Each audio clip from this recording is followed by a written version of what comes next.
ma taxaw ñëw du tey li may waxal xam nañu li may wax fii la ko dalee ci 22 villages yi ba léegi defe naa ni tunde wi lu ma fi wax xam naa lan ñaar moo am fi may taxawee di wax au conseil de collectivité territoriale la ba pare mooy ni am naa fi beneen cër bu dul diine ci donc dama fi nekk it pour la république mooy pour yéen ak ñun ak ñëpp kon dañuy ñaan yàlla taxawaay bu rafet bi ngeen am dama koy saluer rafet lu ko adduna lépp ci waxtaan lay nekk réew mi yéen ñëpp a ko bokk le vivre ensemble moo war a nekk tey téye Sénégal ba ñëpp ku ne lay sa nangam nga mën koy jot kon monsieur le gouverneur lu ngi delloowaat di la gërëm bu baax a baax a baax ñëw nañ fi ci diir bu gàtt dafa am loo xamee ku ko def fa tabarakallahu xoolal li war tunde wi ci këri diine yu baax nga ñëw demal ba ca kaw bu dee jàngu baa nga fa lépp mooy ni Sénégal en miniature sax ñu ngi fiy taxaw te tant que waxtaan man fee nekk kon yàlla la ñuy continuer di waxtaan di trouver ay solutions ci sunu biir et en même temps remercier waat nos partenaires des ICS jóge Inde jóge feneen ku ne xam na ni am na diggante Sénégal ak Inde c'est une coopération vraiment multidimensionnelle exemplaire et moo jur li nga xamante ni tey moo fi nekk kon ginnaaw Fatiha salaatu ala nabi ñu ubbi jataay. asalaamaaleykum wa rahmatullahi taala wa barakatuhu. bismillahi rahmani rahim. alhamdulillahi rabbil alamin. arrahmani rahim maliki yawmi din. iyyaka na'budu wa iyyaka nasta'in. ihdina sirata mustaqim sirata allazina an'amta alayhim ghayril maghdubi alayhim wala dalin.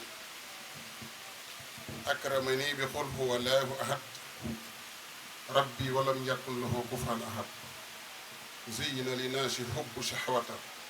min alnisaai walbanina wa qanatir min alzahbi walfiddati wal ghayli wal musawwamati wal an'am wal harthi zalika mataahu dunya wallahu indahu husnul mahab innama amruhu iza arada shay'an an yaqula lahu kun fayakun fa subhana allazi biyadihi malakut kullu shay'in ilayhi turja'un. jërëjëf monsieur le gouverneur jërëjëf monsieur le gouverneur jërëjëf jërëjëf dafa mënut a passé jërëjëf waaye kon ñu tegal la ci beneen kàddu jërëjëf ñoo ngi lay sant bu baax ñoo ngi lay gërëm ci làmmeñu chef de village yi nga xamante ni ñoom ñëpp ñu ngi ci sunu ginnaaw taxawaay bi nga am ci sunu diggante ak industrie yi nga xamante ne ñoom industrie yi nekk ci sunu gox. di nuyu ak a sant le préfet du département de Tivaouane monsieur Mamadou Gueye mention spéciale à lui yàgg na fi am na fi ñaari at ba ñetti at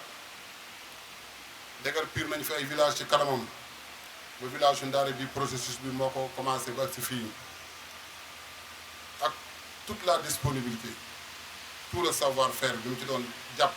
di ci taxaw saa su nekk ànd ak ay équipe technique am ñu gën cee xam ku mel ni monsieur Thiombane di ko ñaanal yàlla retraite bii mu jot démb yàlla na ko yàlla defal jàmm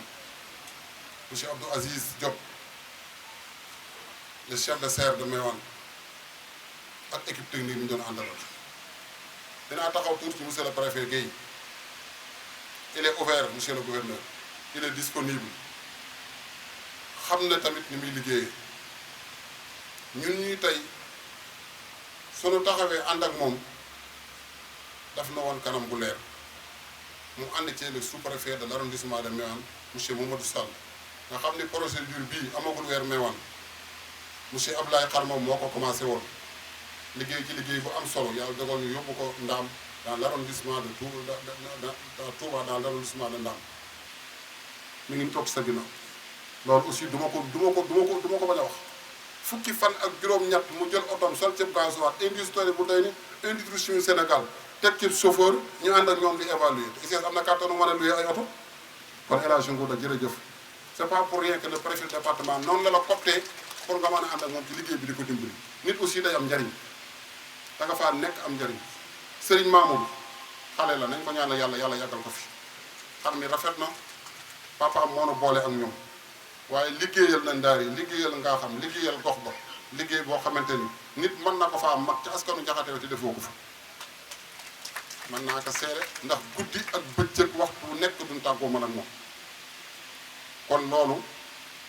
ñu ngi leen di sant Serigne Pape Diop kazalika noonu la mel ci dayaa gëm féete di santit ICS wax nañ leen rek taxawaay bi noonu suñu lépp mi ci ginnaaw gouverneur ginnaaw sous-préfet ginnaaw préfet lépp lu ñu tënk ak ñoom lépp loo xam taxaw nañ ci taxaw ko ngir population yi ak ñoom ñun loola bu ndikkee xam na ni gouverneur bii de doonu def loo baa mu signé loolu baa ñu wan loo xamante ni boo léegi ay nax lay doon déedéet. alhamdulillahi lasi xalaqal xalqa wa jaxala minhum rasulan wa astafa min rasuli muhammad sallallahu alayhi wa sallam. ñu ngi sant yàlla mi nga xamante ni que moom moo bind mbindeef yi mais mu yëkkati ci mbindeef yi Seydina Muhammad di sangub sang yi ñu ngi julli ci sang boobu. di nuyu monsieur le gouverneur di ko jox wàccuwaayam ci ndam bii la yàlla defal muy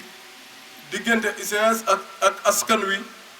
mooy ànd bu rafet. loolu la ñuy ñaan mu continuer ci barkeb Seydina bee toog xam ni lépp dañ koy delloo xam ni lépp luñ am rek moom la ndax ñun doxuñu ci lu dul kilifteef lépp lum nu wax def leen ko dañ koy def waaye moom sax dadul wax njabootam lu koy gaañ lépp lum nu tere dañ koy bàyyi ndax donc ci loolu la ñuy dundee ak moom ndax xam nañ ni kilifa la goo xamante ni que lépp lum la def rek lum la def loo njariñ moo fay ne. kon loolu ñu ngi koy seede di sant suñu mbokku ICS yi waaye di leen gën a dolli waaye di leen gën a ñaax pour entreprise bi man di continuer di am jàmm day am solo askan bi ñu dëkkal ñu gis seen bopp ci entreprise bi ndax politique boobu bu ko ICS manee ak askan bi rek lépp lu mu bëgg day yomb waaye bu ñuy gis ay appel d'offre yoo xam day dem askan bi di ko dégg ñu gis ay embauchement yoo xamante ne que askan bi dégg rek lañ ciy am kooku monsieur le gouverneur bu bëggee ni dina am jàmm tey suba mën na koo ñàkk te li nga xamante ne que mooy jàmmi Sénégal mooy ku nekk rek jaar ci yoon bi nga xamante ni que moom nga war a jaar sa morom dina am jàmm nga am jàmm. loolu lañ ci doon sànni di sant Serigne Djily Mbaye ci ay taxawaayam wax dëgg yàlla mooy suñ kilifa ci li ñuy dox waaye boole kook oyof lépp luñ àndandoo di ko dox daf ciy def ay taxawaay yoo xamante ni que wax dëgg yàlla day gën a kawe suñu yes. di nuyu Serigne Ngouda Diakhaté sëñ Djily wax na ci léegi ci moom li mu wax noonu la demee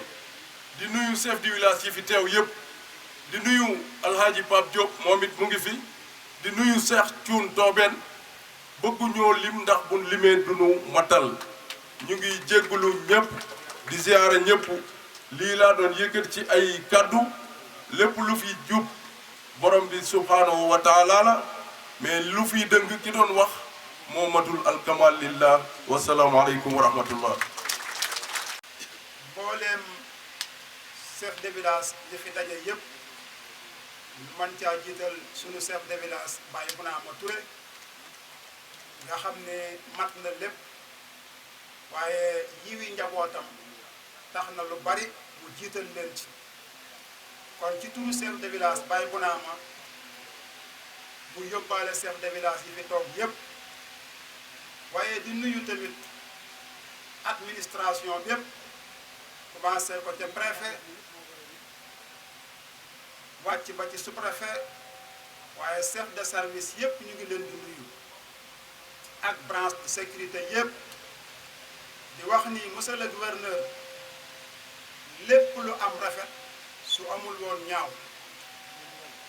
monsieur le gouverneur ma lay wax ni képp koo gis ci àddunaam lu rafet lay wut waaye nag bu la yàlla dénkee mbaax defal la xol bu jóg ngir yéene lu rafet lool ca ngay àgg moo tax tey monsieur le gouverneur ñépp lu rafet lañ doon wut mais tey ëgsi nga ci lu rafet lool li tax ma wax loolu mooy ku ñëw installé defagoo 2 mois nga seen ñu ci bët mais gis nu ci xol moo waral nga bàyyi bisu dimanche war na nekk sa bisu repos nga ànd ko sa service bépp jox loo leen ci dimanche boobu ñëw ba ci suñ dëkk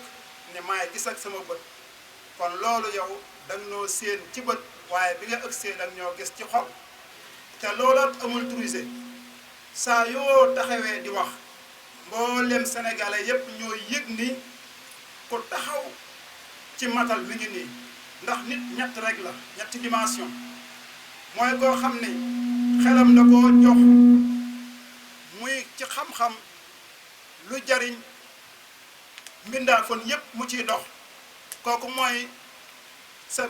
misaal boobu ngay dox am koo xamee ne xelam joxu ko lu dul fi mu nekk intérêt boppam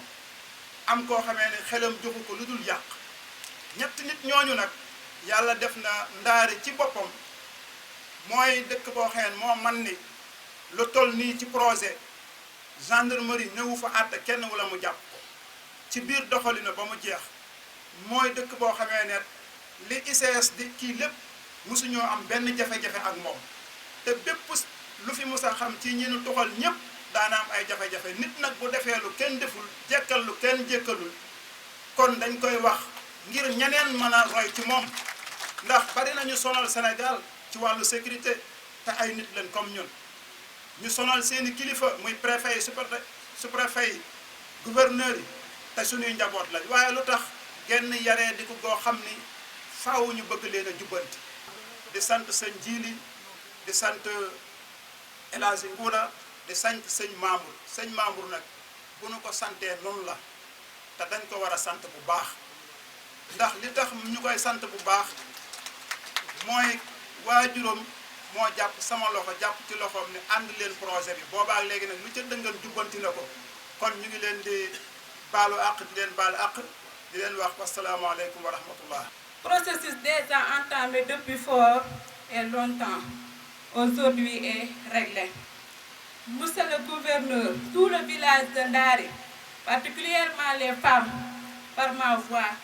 vous remercier de votre attachement à notre projet. Sont conscients de tous les gros efforts que vous avez consentis à l'endroit des populations. En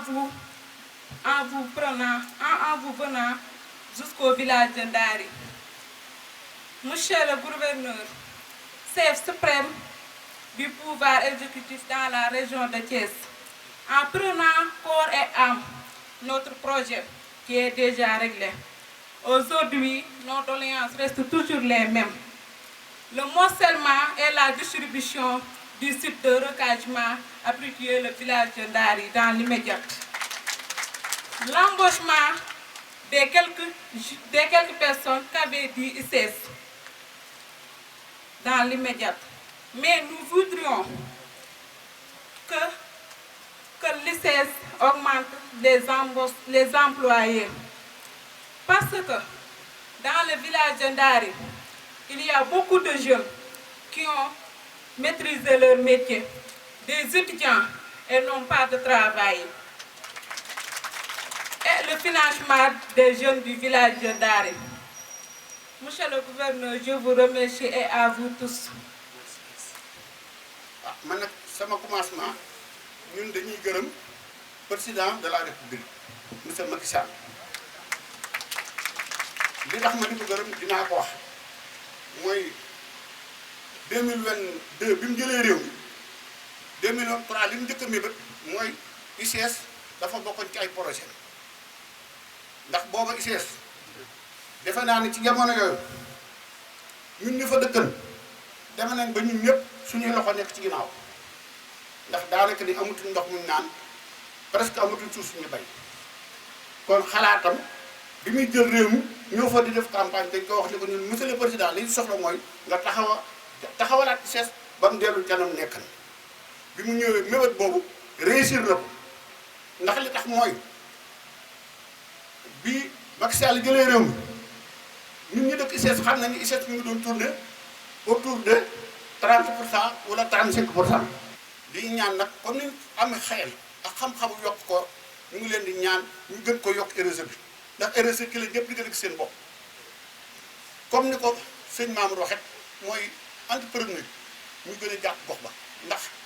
bépp sous-traitant boo xam ne soxla nañu ko ci gox bi am na ay qualification yoo xam ne am na ñoo xam ne am nañ te xam-xam te loola day taxit ngeen gën a mën a gaaw ci suuf si te loolu defe naa ne bu ñu ko defee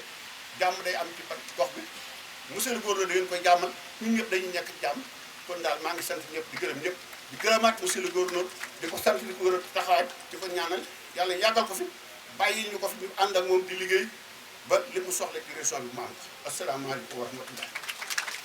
Monsieur le préfet, Madame l'adjointe au gouverneur, Messieurs les sous-préfets, Monsieur le coordonnateur général de la communauté laïenne, Messieurs les chefs de village de Ndari, Mewan, Baïbakar et Ndiané, Messieurs, Mesdames et Messieurs, en vos titres, rangs et qualités. Je m'exprime aujourd'hui au nom de notre directeur général, Monsieur Alassane Diallo, qui a été malheureusement empêché. Nous sommes aujourd'hui réunis à la gouvernance de Thiès afin d'entériner le protocole d'accord entre les industries chimiques du Sénégal et les personnes actuellement impactées par l'avancée de la mine de phosphate. Cette mine, comme vous le savez, nous nourrit tous depuis des décennies. Elle nourrit la croissance et le développement du département de Tivaouane, de la région de Thiès et même de la nation. En effet, comme l'a dit M. Nourouda Diaraté, à ce jour, les investissements financiers et techniques importants investis par Indorama dans l'outil de production ont permis aux ICS de redevenir un des fleurons de l'industrie sénégalaise et de maintenant d'envisager sereinement justement l'expansion de l'activité minière. C'est pourquoi nous tenons tout d'abord à remercier les autorités administratives pour le travail remarquable accompli par leurs services techniques, ceci depuis le début du processus. Des grands remerciements également aux habitants de Ndari, dont le village va être déplacé, aux populations des villages environnants de Baïbakar, Ndiané et Mewan, dont les champs vont être libérés et qui sont aujourd'hui représentés par leur chef de village. Mesdames et messieurs, les populations de Ndiané, Baïbakar, Mewan et surtout de Ndari. Aujourd'hui, les ICS vous remercient d'avoir aidé à maintenir l'activité de la société, car c'est grâce à la progression de la mine que l'activité des ICS peut être maintenue. Mesdames et messieurs, les populations des villages impactés, sachez qu'à travers votre décision, vous apportez votre soutien au maintien de milliers d'emplois, directs et indirects, que ce soit au sein des ICS, des prestataires ou même les agriculteurs, les 5000 agriculteurs qui travaillent dans la mine des ICS. Ce sont donc des milliers de familles que vous qui vont continuer à tirer leurs revenus de l'activité des ICS. Enfin, sachez qu'à travers votre décision, vous contribuez au maintien de toute une filière qui va de l'extraction du phosphate à la production d'engrais phosphatés, qui sont une nécessité pour des milliers d'agriculteurs au Sénégal et aussi pour contribuer à la sécurité alimentaire de la nation. C'est en somme l'économie et le développement national que vous soutenez. Merci. Ainsi, je finirai par dire que les ICS, en tant que société responsable, ont à cœur que le déplacement soit une opportunité de développement pour les communautés et que ce soit l'occasion pour les communautés déplacées d'accéder à de meilleures conditions de vie. C'est pour cela que les ICS s'engagent à verser les impenses immobilières et agroforestières aux bénéficiaires, à viabiliser et construire dans le site d'accueil de Diamatiendou, dans la commune de Mewan, des infrastructures communautaires de qualité, telles qu'une école primaire, un dara, une case de santé, un marché, une mosquée, un cimetière ou encore un terrain multisport. Les ICS vont accompagner également les communautés impactées dans le cadre de la RSE, comme c'est la tradition, et dans l'acquisition de compétences. Je terminerai par dire que les sociétés sont une société qui respecte toutes ses obligations légales, qui est un partenaire privilégié des acteurs du développement, surtout à l'échelle locale, et qui est engagée envers les communautés depuis des décennies et entend le rester. Je vous remercie pour votre attention. Messieurs les sous-préfets des arrondissements de Thiès Nord et Sud, Son Éminence Seydina Issa Thiaoulaye, coordonnateur de la communauté layène du Sénégal. Messieurs les membres de la délégation des industries chimiques du Sénégal, Monsieur le maire de la commune de Meouane, Son Excellence, Monsieur le coordonnateur de la communauté layène, au cours de la prise de parole, la plupart ont tenu à me remercier et peut-être même à louer le succès que nous avons obtenu. Je voudrais en retour leur dire que tout ce succès, ce n'est pas le gouverneur de Thiès. C'est le bon Dieu, dans son infinie miséricorde, qui a accompagné les acteurs de son processus. Ceci dit, mesdames et messieurs, dans un propos résumé en quelques minutes, je voudrais revenir sur le parcours que nous avons fait, en étant très honnête et en étant très sincère. 3 jours après ma prise de fonction, j'ai été saisi par la haute autorité, Son Excellence, Monsieur le Président de la République, pour porter à notre connaissance ce difficile problème entre les populations riveraines des ICS et la Direction générale des industries chimiques du Sénégal. Je voudrais d'ailleurs, à ce moment de mon allocution, remercier très sincèrement Son Excellence, Monsieur le Président de la République, pour son soutien constant, mais également pour les directives qu'il a bien voulu donner à Monsieur le ministre des Mines et à Monsieur le ministre de l'Intérieur pour me soutenir et m'accompagner dans cette médiation. Je voudrais porter à la connaissance de l'assistance les termes du protocole d'accord. Protocole d'accord entre les industries chimiques du Sénégal, en ses bureaux, 6 à 18 km, route de Rufisque, boîte postale 3835 à Dakar, représenté par son directeur général, M. Alassane Diallo, d'une part, et d'autre part, les populations des villages de Ndari et des terroirs villageois de Ndari, Mbaïbaka, Meouane et Ndiané de l'arrondissement de Meouane, affectés par le projet, représentés par leurs 4 chefs de village respectifs, M. Bounama Touré, village de Ndari, M. Demba Diop, village de Mbaïbaka, M. Mamadou Diop, village de Meouane, et M. Abdoulaye Mbaye, village de Ndiané. D'autre part, sous l'égide du gouverneur de la région de Thiès,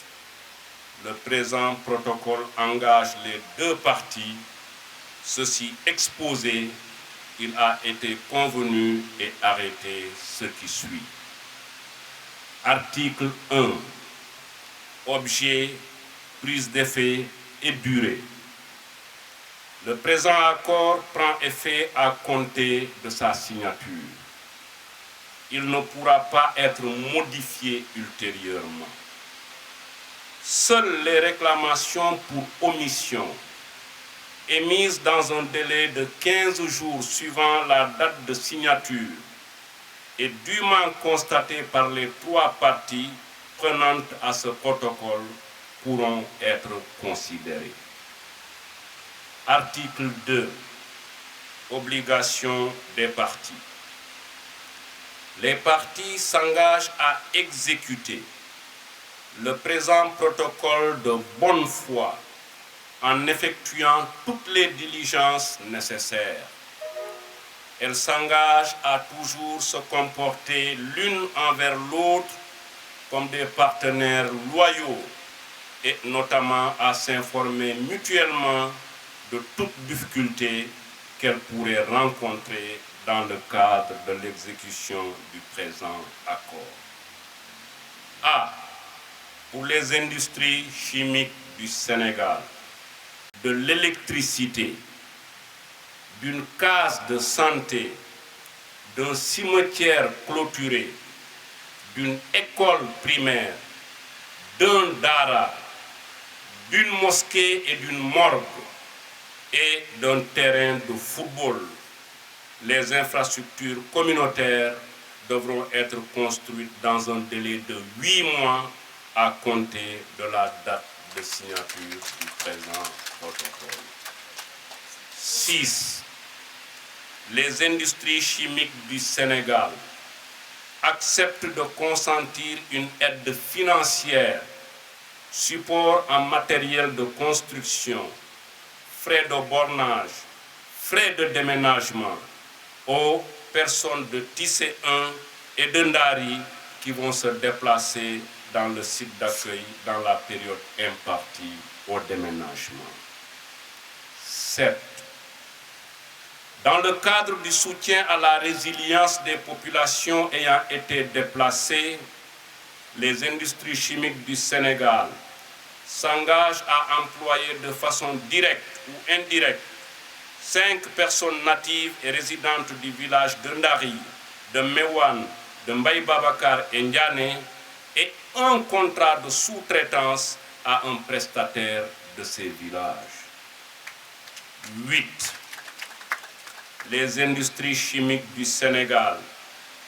mettront à disposition la mise à disposition par les ICS. 2. Partager les infrastructures communautaires construites par les ICS avec le village de Tissé 1 recasé dans le même site. 3. Les personnes affectées par le projet habitant le village de Ndari et les propriétaires de champs concernés libéreront les sites dans un délai de 6 mois à compter de la date de signature du présent protocole. di leen seedeel ne que su fekkoon état amul ay exigences que république amul ay exigences tey dama ko doon jox cër bi mu présider suñu ndaje bi wax naa ko ko sama bureau ma kontaan ci moom sant ko te nit nay wax rek li am suñu fi yeggee du gouverneur de du man nit ñi ñu may sant suñu fi yeggee yàlla la d'abord mais ensuite ak taxawaayam bu éclairé et ensuite boo xam ne daf ñu koy donc mu ñëwaat encore tey fekkee lii il faut que ma sant ko di wax mbokk yi aussi que maa ngi leen di nuyu ci turu son excellence monsieur le président de la république di leen nuyu ci turu gouvernement bi notamment monsieur le ministre des mines ak monsieur le ministre de l'intérieur nga xam ne ñoom ñaar ñoo ŋànk dossier bi dina rek jarul ñu dellusi ci lu bëri parce que liñ fi doxal yépp xanaa yeneen membre CRD bi mais yéen waa Ndar yi ñun administration ak sëriñ bi ak ICS jarul ñu ciy nettali kenn parce que lépp ñoo ko doxal loo amul lenn loo xam ne dañ ko dox di ko nëbb te moom laa waxoon préfet ma ne ko soo ci nëbbee benn virgule population yi yaa tooñ sa bopp wax leen yépp ba pare ñu déglu leen bu yàlla namee que ñu am accord dinañ ko am bu yàlla tuddee du ñu am accord duñ ko am te du nekk benn gàcce ci ñun parce que accord bi nekkul woon obligation ci man moo doon jéem rek noonu lañ ko doxalee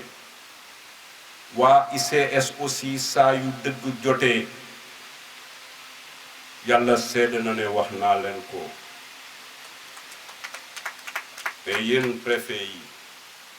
ak yéen ñii yàlla may ay ndombu tànk ma gën a partagé waak ak yéen rek suñuy dugg ci lu mel ni walla bu ñuy liggéey ak nit lii gën a wóor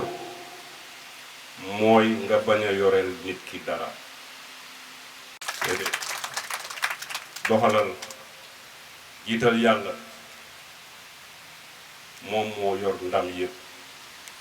donc encore une fois kontaan naa xeex nañu ba fi ñu munoon te fii laa munoon yem wax naa ko Serigne Mamoun barki démb wax ko sëñ Jili wax ko sëñ Nguuda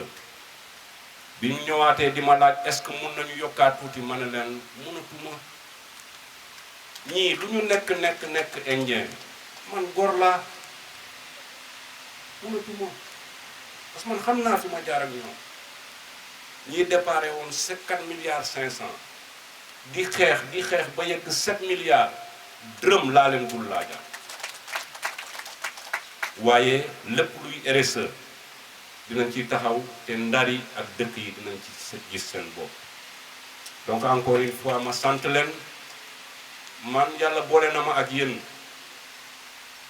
ak fu ñu ko xoolee rek yàlla boole na ma ak Ndar yi dinaa fa dellu si dinaa nekk ak yéen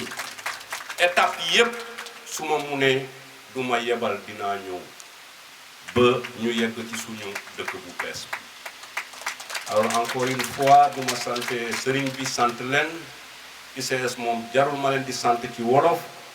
mais ñu may ma rek ma sant administration bi def naa ko ci tubaab liggéey nañu liggéey bu mucc ayib et puis ay nit ñu dal lañu man seetlu laa mun man jànguma droit di ne ay article nii jànguma science di ne calcul nii man yàlla dafa tudd doomu aadama laa jàng su ma la xoolee benn yoon même su ma la waxalul xam naa ni ngay fonctionner mun naa bañ a wax nag xale yi ñoom mais ñi may liggéeyal ñoom xam nañu ko bu dee lu rafet nag ma wax ko mais ku ma xool ba ñu def benn réunion ñaari réunion booy génn ci bureau bi jàppal ne gouverneur xam na la du ma la waxal lii dem def contraire bi jamais su neexee ma wax ko su fekkee am na loo xam ne remarqué naa ko dinaa ko enroulé nag ci ay kàddu yu rafet mais dinaa la ko wax li ma lay wax sa kanam mooy gën a dur que peut-être li ma koy wax ci ginnaaw je suis un gentleman dans les relations et je sais que vous êtes aussi des gentlemen et di leen wax que joxe nañu ci Sénégal ak ci Afrique yépp modèle boo xam ne nit ñi bu ñu décider waxtaan dañuy am solution xol bu baax bu am yéene defar bu baax dafa am importance te loolu yàlla daf koy gunge mais di sourire di mel ni ku nangu fekk sa biir sa xolo ngi baax man yàlla bu ma tasee ak doomu aadama yi